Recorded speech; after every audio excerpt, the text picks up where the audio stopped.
오늘 하나님 말씀 로마서 10장 5절에서 13절까지입니다. 모세가 기록하되 율법으로 말미암는 의를 행하는 사람은 그 의로 말미암아 살리라 하였거니와 믿음으로 말미암는 의인은 이같이 말하되 내 마음에 누가 하늘에 올라가겠느냐 하지 말라 하니 올라가겠느냐 함은 그리스도를 모셔 내리려는 것이요 혹은 누가 무저갱에 내려가겠느냐 하지 말라 하니 내려가겠느냐 함은 그리스도를 죽은 자 가운데서 모셔 올리려는 것이라.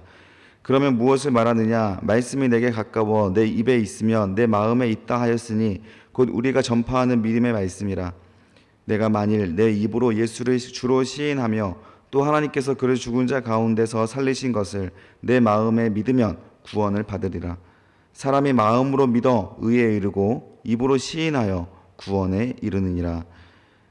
성경에 이르되 누구든지 그를 믿는 자는 부끄러움을 당하지 아니하리라 하니 유대인이나 헬라인이나 차별이 없음이라. 한 분이신 주께서 모든 사람의 주가 되사 그를 부르는 모든 사람에게 부요하게 하시도다. 누구든지 주의 이름을 부르는 자는 구원을 받으리라. 아멘. 오늘 하나님의 말씀 로마서 10장 5절에서 13절까지 말씀으로 믿음으로 인한 구원에는 변수가 없다. 믿음으로 인한 구원에는 변수가 없다라는 제목으로 주의 말씀을 증거하겠습니다. 여러분, 이 세상에서는 수많은 변수가 존재하지 않습니까? 우리가 열심히 준비했어도 항상 변수에 대비해야죠. 우리가 수련회를 열심히 준비하고 있습니다. 계속 다 준비가 이미 해야 할 거 다 회의한 것 같은데 그래도 우리는 수련회가 오기 직전까지 계속 자주 깨어서 살펴봐야 합니다. 왜냐하면 수많은 변수가 존재하기 때문에 그렇습니다. 어떠한 상황에서 어떻게 대처할 것인가는 얼마나 잘 준비되어 있는가에 따라서 달려져 있지 않겠습니까? 준비해야 될 것 중에서 가장 많이 준비해야 될 게 뭐처럼 보입니까? 가장 많이 준비해야 되는 것은 결국 우리들의 마음이죠. 마음.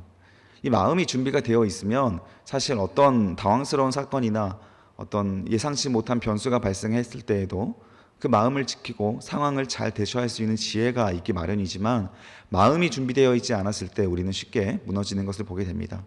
결국 신앙이랑도 똑같습니다. 우리 인생도 우리가 살아감에 있어서 많은 변수를 마주해야 하는 것이지만 잘 마음으로 준비되어 있는 자들에게는 사실 어떤 상황이 다가와도 여유 있게 그 상황을 대처할 수가 있게 되는 그런 실력이 발생하게 되는 것입니다. 우리가 구원을 받는 일에 있어서 우리가 가장 중요한 것이 마음이고 그 마음으로 우리는 믿어서 예수 그리스도에게 도달할 수가 있게 되는 것이고 하나님 나라의 영광을 누릴 수가 있게 되는 것입니다. 따라서 오늘 하루 우리가 아침 묵상으로 하고 있는 이 작업이 무슨 작업이겠습니까? 바로 마음을 준비하는 작업인 거예요. 오늘 하루를 내 방심한 생각과 철학으로 살아가지 않고 여러분들이 살아왔던 20년, 30년 이상의 그런 시간들을 의지하지 않고 하나님을 의지하여 살아갈 수 있는 믿음의 그런 마음을 준비하는 시간이 이런 경건 활동의 시간인 것이죠.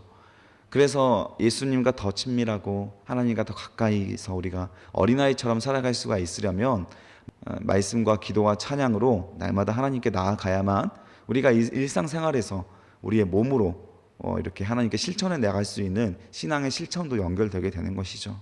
그래서 이 아침의 시간들을 여러분 가볍게 여기지 마시고 영적인 것과 연결하십시오. 그래서 이 아침 묵상을 하나님과 더 친밀해지는 것으로 사용을 하셔서 하나님께서 주시는 말씀으로 오늘 하루 더 주님을 붙잡고 살아가 보겠노라, 그렇게 마음을 준비하는 시간이 되신다면 여러분 이 시간이 또 얼마나 귀하겠습니까? 오늘 바울이 그 마음에 대해서 다시 한번 강조하는데 그 말씀들을 우리가 마음에 새겨보도록 하겠습니다. 5절에 보십시오. 모세가 기록하되 율법으로 말미암는 의를 행하는 사람은 그 의로 말미암아 살리라 라고 그 모세가 신명기 말씀을 인용을 하고 있어요.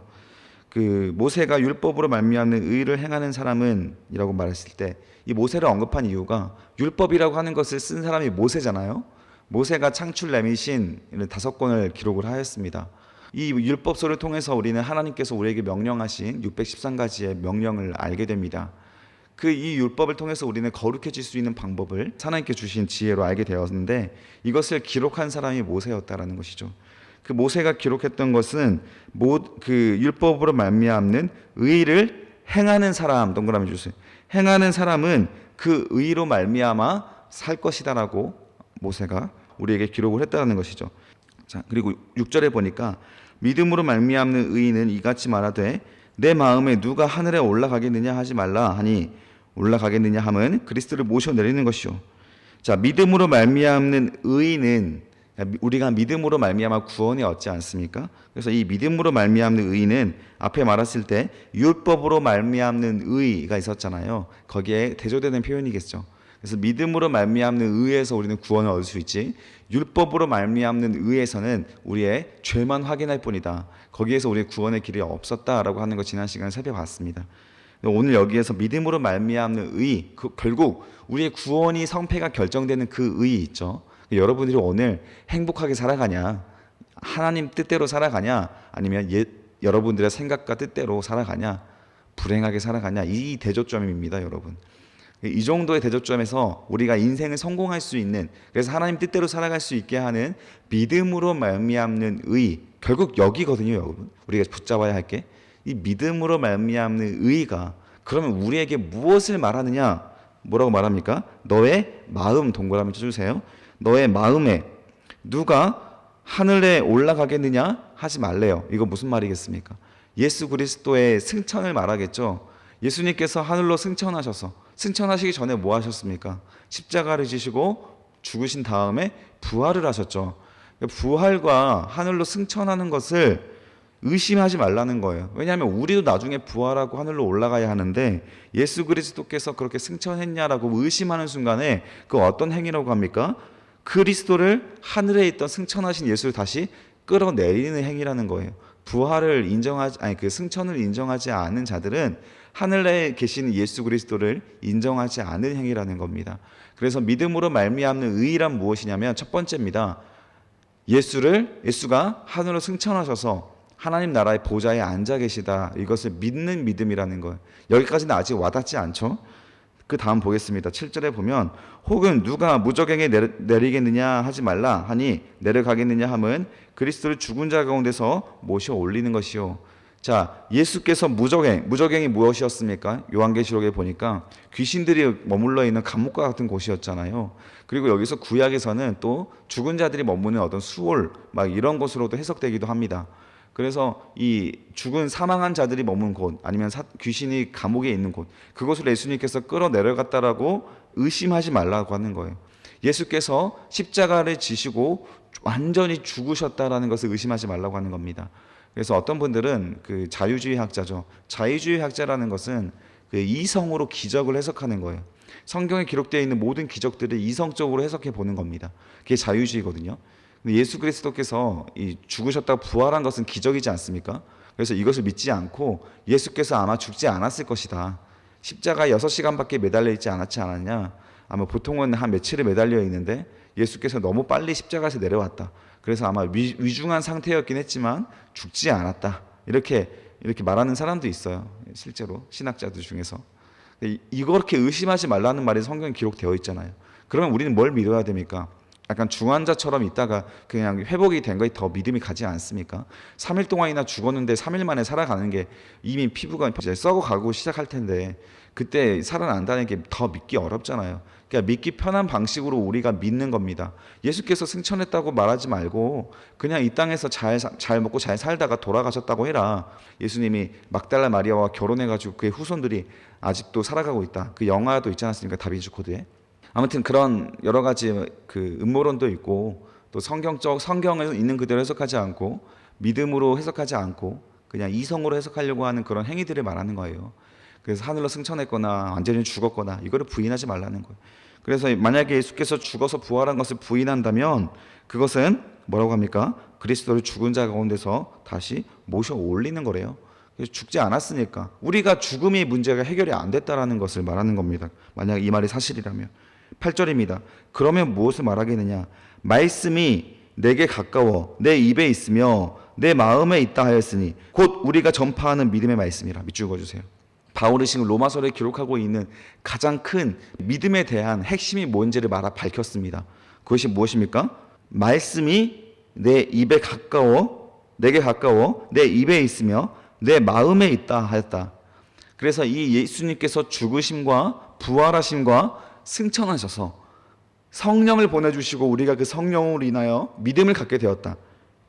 자, 이 믿음에 대한 것이 우리가 지금 전파하고자 하는 것인데 이런 말씀들이 우리 입에 가까워서 우리 입에서 그런 신앙 고백이 나오고 내 마음에 있어야만 그것을 믿음이라 하겠다라고 칭하는 거예요. 자, 이 믿음이 생기는 원리가 무엇이었습니까? 이 성경 말씀, 이 진리에 대한 말씀들이 입에 가까워서 예수 그리스도께서 하신 일들이 구약에서부터 어떤 일들을 성취하셨는지 그것을 자꾸 공부하고 배우고 말씀을 내 입에 가까이 하여서 항상 낭독하고, 그럼으로써 그거를 입으로 말하게 되고 입으로 말했던 그런 성경 말씀들이 내 마음에 있으면 그것을 바로 믿음이라 하겠다라고 하는 거예요. 믿음. 이런 믿음이 바로 우리를 살리는 겁니다. 여러분들의 오늘 하루의 성공과 실패를 결정하는 결정적인 요소가 바로 이것이라고 하는 거예요. 여러분들의 오늘 행복한 것이 예수 그리스도께서 하늘에 있는 것과 또 예수 그리스도께서 완전히 죽으셨던 것, 이것을 믿는 것과 어떤 연결이 됩니까, 여러분? 연결 잘 되십니까? 잘 안 되죠? 예수께서 죽으시고 승천하신 것은 이미 정보로 머릿속에 있잖아요. 그리고 부활하신 것도 머리로 있잖아요. 근데 여러분 살아가는 오늘 하루하루는 전혀 다른 거지 않습니까? 그 이유가 뭘까요? 자꾸 왜 예수의 죽으심과 부활하심과 승천하심이 내 마음속에 아무런 연결이 안 될까요? 우리의 인생으로. 그게 바로 이 예수에 대한 믿음으로 우리가 구원받았다라고 하는 그 구원관에 대한 감격의 문제예요, 여러분. 사실 죽었다가 다시 살아난 제 알고 있는 지인이 있습니다. 사고가 나서 온몸이 이렇게 산산조각이 났어요. 그래서 수술을 여러 번 했습니다. 정말 수없이 많은 수술을 했고 수술비도 어마어마하게 들었어요. 그리고 이렇게 만신창이가 됐던 아는 그런 친구가 있었는데, 고등학교 때 그런 친구가 이제 하나님의 기적으로 이렇게 다시 걷게 되고 지금은 뭐 발로 절뚝거리면서 걸어요. 걷고 잘 살고 있습니다.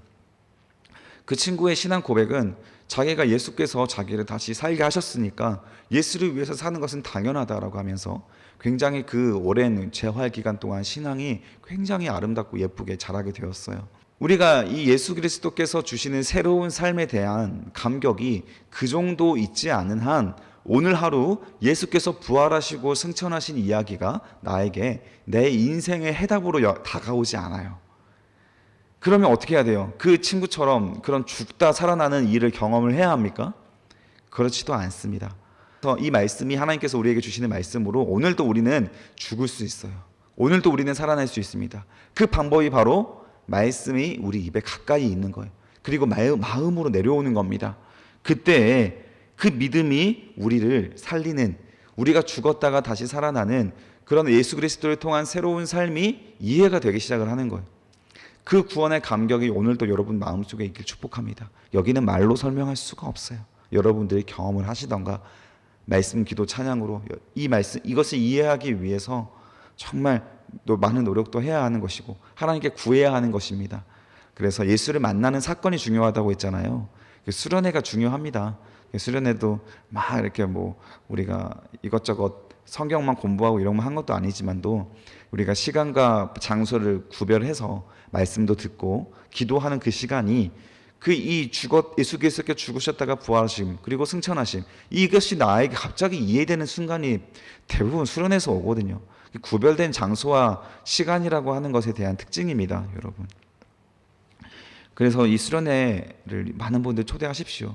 결국 여기에서 여러분들의 믿음의 시작이 꼽힐 수가 있습니다. 9절에 보십시오. 내가 만일 내 입으로 예수를 주로 시인하며 또 하나님께서 그를 죽은 자 가운데서 살리신 것을 내 마음에 믿으면, 같은 말이죠. 예수님을 주로 시인하는 것, 인정하는 걸 말합니다. 여러분들이 예수님께서 나의 주인이다. 예수를 주로, 주는 키리오스죠. 키리오스는 그 로마 시대 때 황제나 왕을, 주인을 부르던 노예의 언어였습니다. 노예들이 자기 주인을 키리오스라고 불렀어요. 우리는 예수님의 이 노예다라고 말하는 거예요. 바울도 자신을 둘로스라고 말하거든요. 둘로스는 노예 중에서도 가장 낮은 단계이지 않습니까? 그래서 자신을 노예로 인정을 하는 거, 예수님의 노예, 예수님의 종. 그래서 예수님께서 가라고 하는 곳에 가고 멈추라는 곳에 멈추고 하라는 일을 하겠습니다. 이거를 고백하는 사람이 예수님을 주님이라고 외치는 거예요. 그래서 우리가 기도할 때마다 주님, 우리와 함께 하신 주님, 이렇게 말할 때에는 주님 뜻대로 따를 제자입니다. 주님 뜻대로 따를 종입니다. 이걸 고백하는 거예요. 그래서 주님이라는 말도 여러분 엄격한 말이기 때문에 잘 여러분 이해하시고 사용하시기 바랍니다. 내 입으로, 여러분들의 입으로 예수를 주님이라고 인정하는 자는, 그리고 하나님께서 그를 죽은 자 가운데 살리신 것을 마음으로 믿는 자는 구원을 받으리라. 여러분 입으로만 말해서 구원을 얻습니까? 두 가지가 말했어요. 마음으로 믿어서 구원에 이르는 거고 입으로 시인을 해서 여러분의 마음속에 구원을 이룰 수 있도록 하는 겁니다. 두 가지가 있어요. 그래서 날마다 이 말씀을 통해서 구원의 말씀을 읽어내십시오. 그리고 마음으로 믿으십시오. 하나님 예수님께서 나에게 죽으시고 나를 위해 죽으시고 승천하셨다. 이걸 믿으십시오. 10절입니다. 이걸 정리하면 사람이 마음으로 믿어 의에 이르고 입으로 시인하여 구원에 이른다. 자, 9절과 10절이 반대죠. 9절에서는 내 입을 주로 시인하면 하고 끝났는데 10절에서는 입으로 시인하여 구원에 이른다고 했잖아요. 그리고 9절에서는 마음으로 믿으면 구원을 받는다고 했는데 10절에서는 마음으로 믿어 의에 이른대요. 9절과 10절에서 좀 반대의 말을 하는 것 같은데 이 말이 무슨 말이냐면 입으로 시인하는 것과 마음이 믿는 것을 하나로 보는 거예요. 그래서 입으로 막 인정하고 예수를 나의 주님이라고 시인하는 사람들은 사실 마음으로 믿어지는 일들이 이미 역사가 일어나고 있는 겁니다. 예수님께서 여러분 마음속에 거하지 않으면 예수님께서 나의 주인입니다, 나의 퀴리오스입니다 이런 말을 고백을 못해요. 그런 마음으로 믿은 마음이 있으니까 찬양이 즐겁고 예배가 즐겁고 주님을 나의 주인으로 인정하는 것이 즐겁고 감사한 거예요. 그런 자들이 이미 믿음으로 구원을 받은 자들이죠. 11절에 보면 성경에 이르되 누구든지 그를 믿는 자는 부끄러움을 당하지 아니하리라 하니 유대인이나 헬라인이나 차별이 없음이라. 한 분이신 주께서 모든 사람의 주가 되사 그를 부르는 모든 사람에게 부요하시도다. 그래서 성경에 이르되 누구든지 그를 믿는 자가 부끄러움을 당하지 않을 것이다. 이건 이사야서 말씀을 인용한 것이죠. 앞에서도 한번 언급하지 않았습니까? 누구든지 예수로 말미암는 자들이 부끄러움을 당하지 않을 것이다. 그래서 하나님을 믿는 자가 부끄러움을 당하지 않을 것이다. 율법이 그 걸림돌이 시온 예루살렘에 있어도 율법을 통해 우리가 죄가 확인되고 우리가 부끄러운 그런 상황을 확인을 해도 예수 그리스도에 대한 믿음이 있으면 부끄러움을 당하지 않을 것이다. 그 말을 우리가 지난 시간에 공부했는데 여기에서도 똑같이 말하는 거예요. 누구든지 예수를 믿는 사람이 부끄러움을 당하지 않는 믿음이 발휘해서 죄가 지어도 부끄럽지 않은 것이 아닙니다. 죄를 지으면 부끄러워야 돼요. 예수의 영이 우리 안에 와서 하는 일이 뭡니까? 죄를 죄됨으로 알고 이 죄의 심각성을 알게 하셔서 반복하지 않게끔 만들어주는 거예요. 예수의 영이 들어와서 우리가 믿음이 생기면 행동 강령이 바뀝니다. 그래서 예수님을 사랑하는 마음으로 하나님을 사랑하는 마음으로 이 율법을 이루게끔 된다고 했잖아요. 죄를 덜 짓게 됩니다. 그리고 정말 나중에 성령 충만하게 되면 의도적인 죄, 알고는 죄를 안 짓게 되는, 아는 죄들은 짓지 않게 되는 것을 우리가 성령 충만의 상태에선 도달하기도 하는 거예요. 여기에는 웨슬리에서는 완전 성화를 말하기도 합니다. 감리교에서는 절대 죄를 짓지 않은 상태. 그리고 우리 장로교에서도 성령 충만으로, 이 칼빈도 다 같은 말을 했어요. 우리가 성령 충만하면 알고 있는 죄는 절대 의식적으로 짓지 않는다. 무의식적으로 우리도 모르게 짓는 죄는 있을지언정. 그렇게 말하는 거죠. 그러니까 부끄러움을 당하지 않는 거예요, 여러분. 12절에 보십시오. 유대인이나 헬라인이나 차별이 없으니 이는 한 분이 주께서 모든 사람의 주가 되사 그를 부르는 모든 사람의 밑줄 읽어주세요. 그를 부르는 모든 사람에게 부요케 한다. 그리고 이 부르는 사람이 어떻게 됩니까? 13절 누구든지 주의 이름을 부르는 자는 구원을 받으리라. 자, 이 누구든지 동그라미 해주세요. 신앙생활을 오래 했든 적게 했든 직분의 목사님이든 장로님이든 평신도든 상관없습니다. 누구든지 어떤 사람이 구원을 받습니까? 여호와의 이름, 주님의 이름을 부르는 자가 구원을 받습니다.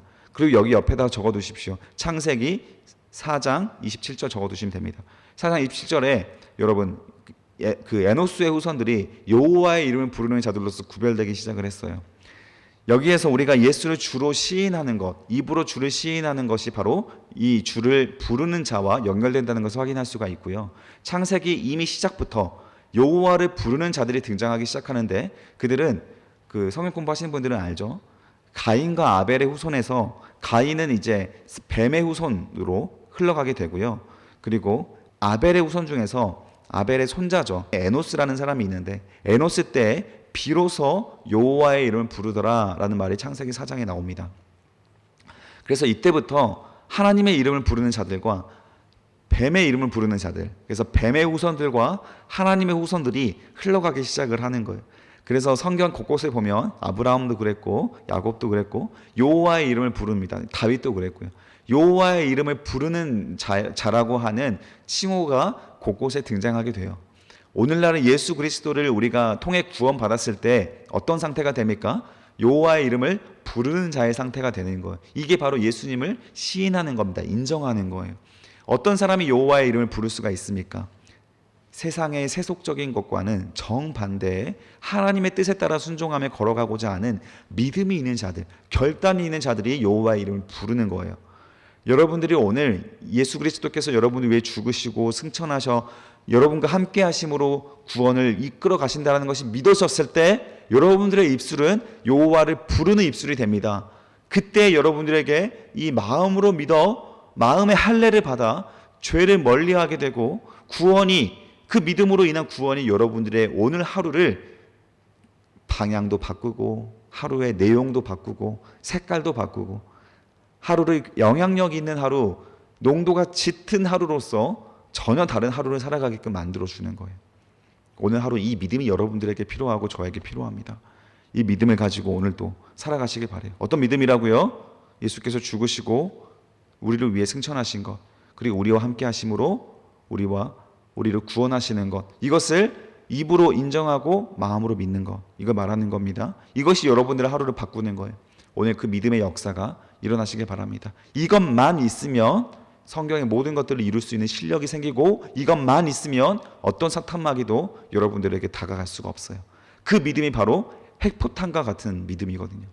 가지고만 있어도 감히 도전할 수가 없는 상태, 그 견고한 압도적인 승리의 믿음이 오늘도 여러분들을 지배하시기를 주님의 이름으로 축복합니다. 기도하겠습니다. 살아계신 아버지 하나님 감사합니다. 우리가 참 믿음을 갖기가 어렵습니다. 예수를 믿는다고 하는 것에 대한 것이 참 무엇인지 우리 모든 것들이 참 마음에 와닿기도 어려운 부분들이 있습니다. 그러나 주님, 이것은 지식적으로만 알아서 되는 것이 아니기 때문에 주님께서는 우리를 그런 주님을 경험하는 체험으로 이끄실 줄 믿습니다.